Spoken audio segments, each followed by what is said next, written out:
మదురైలో ఉన్న మధుర మీనాక్షి అమ్మవారి టెంపుల్. ఈ టెంపుల్ని దర్శించినప్పుడు నాకు ఇది చాలా పురాతనమైన గుడిలాగా అనిపించింది. నార్త్ ఇండియాలో 10 days ట్రిప్కి వెళ్ళి అక్కడ ఫుడ్ తినలేక చాలా కష్టాలు అయితే పడ్డాను. అండ్ తమిళనాడులోకి వచ్చిన తర్వాత ఇక్కడ ఫుడ్ చాలా బాగా నచ్చింది నాకు.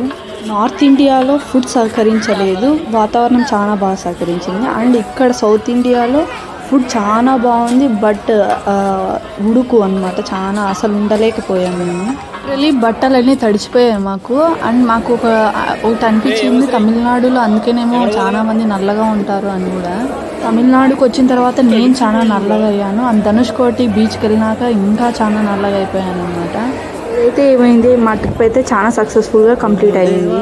చాలా బాగా దర్శనాలు అయ్యాయి. అండ్ 2-3 times దర్శనాలు కూడా వెళ్ళాం.